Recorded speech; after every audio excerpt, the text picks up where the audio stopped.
жердин өмүрү бекер өтпөсүн. Антип бошоткан канча бакылып коюңуздар. Бул жердин шартына жараша эң эрте быша турган сорттор тигилген. Бул жер Кыргызстандагы эң ысык жерлердин бири.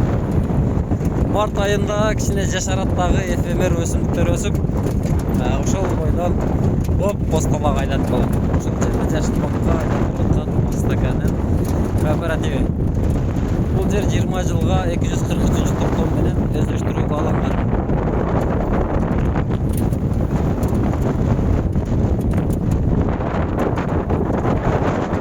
Бул жерде суу жок. Бул жерде жери жакшы эмес, таштуу. Жердин астынан сууну чыгарган, көл салган. Анан мынтип трассаны тартып, шлангалар менен тамчылатып суугарып болгон жер. Бул жерди тиккенден кийин өзү эле болуп калат дегендей ойдо болгонбуз да. Бирок тилекке каршы биз тиккенден кийин биздин эсепке кирбеген дагы бир чегиртке деген нерсе чыккан.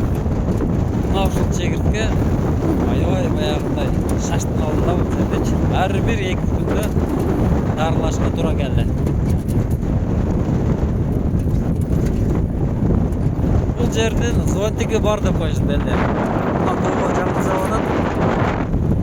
Bu yerde eşteke yok. Жалаң шамал. Отырып алып сүйлейич. Мына туугандар. Бул жерге быйыл Максима 14 гизеле да. Ошондой эле өрүктөр Мейрамган S29да эрте бышкан сорттор тигилди. Ред Гигант, Фреско, Нимба. Ошондой көчөттөр тигилди. Бул көчөттөр 3 жылда түшүнгө кирет. Балким 4 жылда кирип калышы, 3 жылда кирип калышы да мүмкүн. Бул эми баккандан көз караганда, эгерде бутактары жетиштүү деңгээлде өсө алган болсо, анда 3-чү жылы мөмөгө кой берсе болот.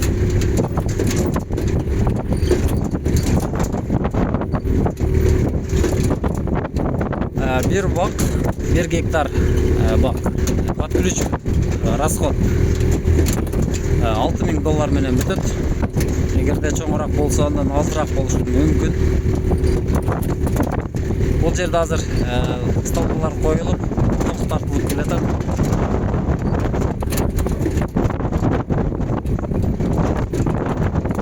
Азырынча свет жок болгону мотопомпа жана движок суу чыгарылып берди.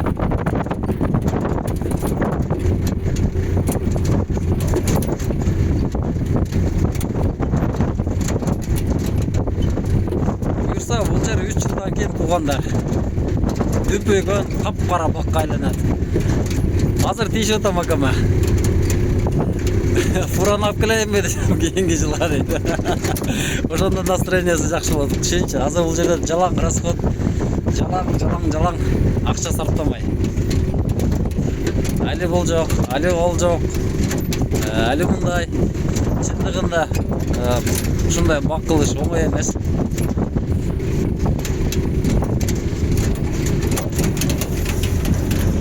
Бул Шайырбектин көлү. Шайырбек азыр көлгө суу толтуруда.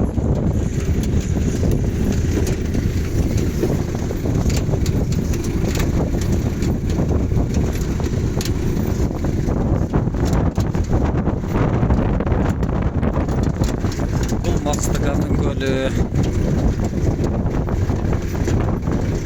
Кадимки теплицага жапкан пленка менен салынган көл.